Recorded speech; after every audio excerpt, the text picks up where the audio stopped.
Rebonjour les HLP, donc me revoilà pour une dernière fois de la journée pour vous faire une petite synthèse sur le fait que la découverte de nouvelles cultures a entraîné la remise en cause de l'Occident. Donc cette synthèse, vous pouvez la trouver pages 194 et 195 de votre manuel si effectivement vous avez accès à votre manuel sur l'ENT. Donc moi, je vous en fais une petite synthèse aussi. Vous pouvez noter les idées qui sont les plus importantes et qui pourront sans doute aussi vous aider à traiter le sujet de HLP qui pourra tomber. Alors pour l'instant, la date du 11 mai pour l'épreuve de renoncement n'a pas varié, mais il est probable que cela change étant donné la situation actuelle. Bien, donc d'abord, je commence par montrer qu'on est passé de l'éloge des autres civilisations à la critique de ces autres civilisations et peut-être aussi de l'Occident. Les écrivains et les penseurs tels que Montaigne, Véras ou Montesquieu attirent l'attention de leurs lecteurs sur les richesses, les fastes, les beautés des autres cultures. Les peuples découverts, au-delà de leur apparence fruste, un peu grossière, sont en outre souvent décrits comme plus libres que ceux de l'Europe, moins condamnés à la flatterie et à l'aliénation à un rôle social.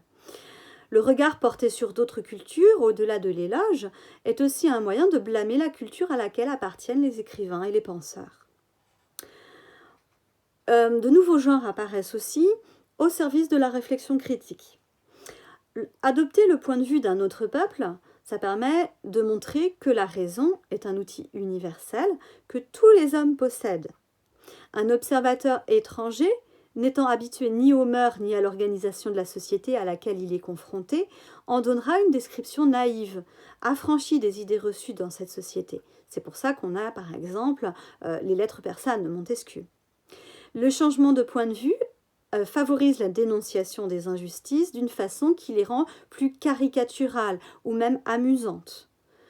Du récit épistolaire, c'est-à-dire par lettres, avec changement de point de vue au dialogue philosophique, par exemple chez Diderot ou La Hontan, en passant par le récit fictif d'exploration chez Véras, sans oublier l'essai par Montaigne ou Rousseau, ou encore le dictionnaire philosophique avec Voltaire, de nouveaux genres sont explorés au service de la pensée critique, afin de mieux dénoncer les travers de la société occidentale. Alors justement, cette critique de l'Occident, c'est un héritage de l'humanisme. Vous vous souvenez, l'humanisme, ce mouvement littéraire et culturel du XVIe siècle, dont Montaigne et Rabelais sont les principaux représentants en France, mais qui a commencé dès le XVe siècle en Italie. La critique des rapports de soumission ou d'exploitation pointés par Montaigne, La Hontan ou encore Voltaire pose le problème des fondements de l'autorité. Ce problème inspire les philosophes contractualistes, ceux qui pensent qu'il y a un contrat qui est effectué dans la société, tels que Hobbes, Spinoza, Locke ou Rousseau. Donc là, je vous renvoie peut-être plutôt à vos cours de philosophie, mais vous pouvez lire du moins quelques passages du contrat social de Rousseau ou du discours sur l'origine des inégalités parmi les hommes du même Rousseau. Ce problème inspire des philosophes et on voit que ça fait reposer l'autorité politique non plus sur un fondement naturel, conçu d'après le modèle de l'autorité paternelle finalement, mais sur un contrat social, conclu par des individus initialement placés sur un pied d'égalité. Ce contrat social implique que une certaine partie des gens acceptent de se mettre au service d'une autre partie de la population, mais en échange de quelque chose. C'est-à-dire que c'est du donnant-donnant. C'est pas, il y en a qui vont prendre tout le pouvoir et d'autres qui vont être accablés. Normalement, le contrat social, c'est un contrat où chacun est gagnant-gagnant. Là, on voit que dans notre contrat social tel qu'il a été établi, il y a des gagnants et puis il y a des perdants. Alors, tout ça permet de redéfinir les sociétés et leur fonctionnement. L'inégalité entre les sexes est contestée par le biais du récit de voyage. ou de façon plus systématisée par des philosophes comme Marie de Gournay ou Gabriel Suchon qui prônent l'accès des femmes à l'éducation. L'attention à l'importance de l'éducation conduit des auteurs comme Rabelais, Montaigne, Comenius ou Rousseau à inventer de nouvelles méthodes de pédagogie. La découverte des nouveaux mondes incite les penseurs à redéfinir les institutions. Par exemple, le philosophe Locke propose une autre vision du travail et de la propriété. Ces différentes réflexions trouvent un prolongement au XXe siècle dans les récits anthropologiques, c'est-à-dire qui font l'étude des peuples indigènes, par exemple de Margaret Mead, Claude Lévi-Strauss ou Pierre Clastres. Dernier point, on va passer de l'universalisme au relativisme. Penser l'homme. Le changement de point de vue ne s'oppose pas à une forme d'universalisme qui vise à identifier à travers les variations culturelles les caractères invariants, c'est-à-dire qui ne changent pas, de l'humanité.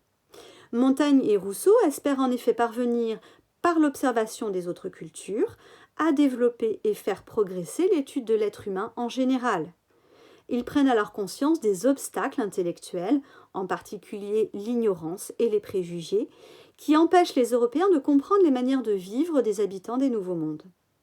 Les jugements portés sur les autres cultures en viennent à faire eux-mêmes l'objet d'une réflexion critique. Par exemple, quand des auteurs tels que Rabelais, Kant ou Montaigne mettent en scène l'étroitesse d'esprit de leurs contemporains. Or, cette approche induit un relativisme culturel. Le relativisme culturel part du constat que les coutumes, les règles, les croyances, les institutions et les valeurs varient selon les cultures, au point de rendre impossible toute référence à des principes universels. Aucune culture n'est un modèle pour les autres. Le relativisme s'oppose à l'ethnocentrisme, mais interdit pratiquement de dénoncer les comportements abusifs. Comment porter des jugements de valeur sans être prisonnier d'une culture déterminée? Voilà toute la question. Alors, vous pouvez, y a des tas de livres, de films que vous pouvez voir concernant cette rencontre avec le Nouveau Monde. Donc nous, on en a vu deux ensemble, hein. On a vu Aguirre et on a vu la controverse de Valladolid, mais vous pouvez en voir d'autres, par exemple La Massaille Blanche, diffusée en 2005. Vous pouvez voir aussi L'étreinte du serpent en 2015, Fukushima mon amour en 2016. Voilà, il y a plein de livres, plein de films qui mettent en scène la rencontre avec l'autre, la question des préjugés. Vous pouvez aussi penser à une autrice qui est qu'on lit souvent, Marguerite Yourcenar dans L'Amant par exemple, ou le barrage du Pacifique. Excusez-moi, il y a le chat qui est en train de vouloir monter sur la table. Voilà, donc si vous avez des questions, les HLP, surtout n'hésitez pas à les poser.